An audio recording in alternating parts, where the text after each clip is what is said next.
So part 2 of my weekend prediction video, and in this one I'm going to talk about the Germany card. First, let me start with David Price, the return of David Price fighting Beato Costa Jr.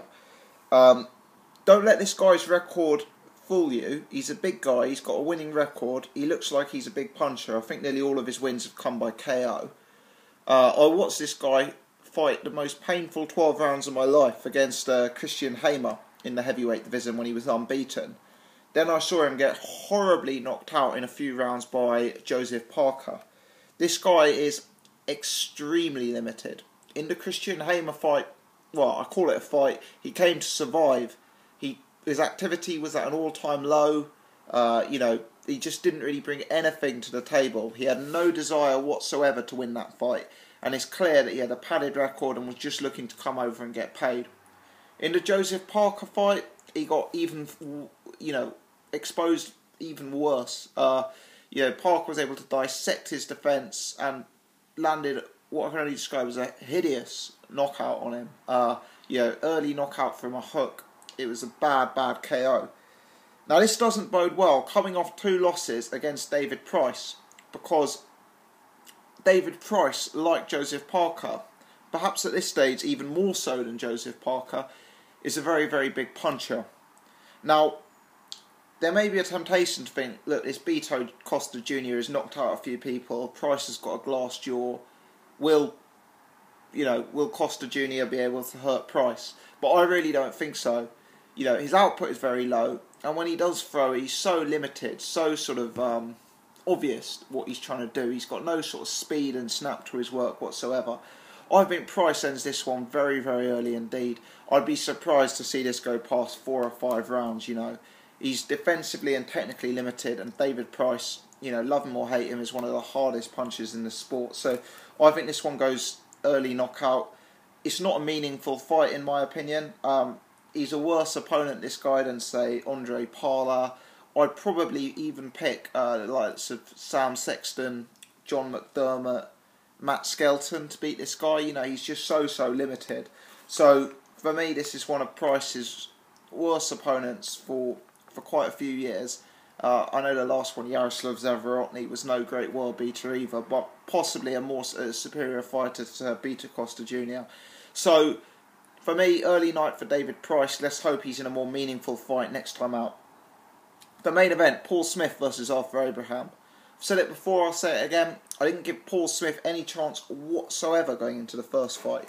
I thought Paul Smith was a solid British level guy, but nothing more than that. No gaping weaknesses, but I just saw him as very limited, not being overly quick, not being a great mover, not having great power, great combinations. I just saw him as like a 6 out of 10 fighter across the board. I must say, he really impressed me first time round. I can't believe that I'm saying this, but I scored the fight to Paul Smith. I gave him 7 rounds. I thought he did enough to win based on his jab, his activity. And he impressed me actually. He impressed me with his game plan. He impressed me with his movement. He impressed me with his jab. I thought he did some really clever, really decent things in that fight, and credit to him for that. He went up hugely in my estimations. Arthur Abraham, he's not Carl Frotz, he's not Andre Ward, he's not James DeGale, but he's a really solid fighter, and in my opinion, Paul Smith got the better of him. The difficulty is, this time round, Paul Smith is facing similar problems to what he faced last time. He's fighting away from home. He's not going to be able to knock Abraham out. I know he's made a few comments about this, that he's looking for the knockout this fight. But let's be honest, Abraham's got a fantastic chin. And Paul Smith does not carry elite level power. Paul Smith is not going to be the guy to floor and knock out Arthur Abraham, in my opinion. I just do not see that happening. So the problem is, if we eliminate the Smith knockout, he's going to have to win on points. And I think, realistically, that's going to be tough to do away from home for the same reasons it was first time round. Now, in my opinion, Paul Smith's, the reason he had success in the first fight was because of activity, was because of the jab, was because of movement. He was just more outgoing than Abraham. But I think the difficulty was that even though I scored the fight to Smith, I must say Abraham's work was more eye-catching. His combinations looked better. His punches looked more hurtful. you know, when he threw combinations, they looked more effective than Smith's. So what I'm getting at is, for me, that night, Abraham looked the better fighter. Smith's activity was enough to nick it. And I think part of that was to do with Abraham perhaps being undermotivated for a fight against what he presumed would be a B-level super middleweight. And I think it was Abraham overlooking Paul Smith in terms of his preparation. Now, obviously, Abraham's a few months older this time around, which could play into Smith's hands. But the difficulty is, he knows that Paul Smith is going to bring a decent fight. So I think Abraham is going to train hard. I think he's going to be more motivated. He's got a pot of gold at the end of the fight if he wins as well, which is a big, big German matchup with Felix Sturm. Big money matchup, that. So I think, I'm pretty sure this is going to be a better half for Abraham than we saw last time. I think Abraham was the more effective fighter last time. And I think all he needs to do is work on his output to be more dominant over Smith. So I think if he brings that, it's going to be really, really tough for Paul Smith. I actually see this as an Abraham win.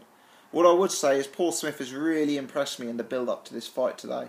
Yeah, he came in at 11 stone 12 in the weigh-in today. He looked like he'd made the weight comfortably. There's a steely determination, and there seems to be a confidence behind Paul Smith, you know. He's been in the ring with this guy for 12 rounds. People were saying previously, how could he last the distance? George Groves knocked him out in 2 rounds or something.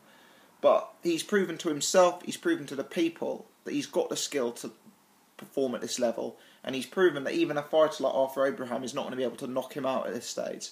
So it makes sense that he's coming to the ring more confident and more motivated than ever, feeling that he got robbed last time. The difficulty is, his work isn't as eye-catching as Abraham's. He doesn't have the knockout power to finish Abraham.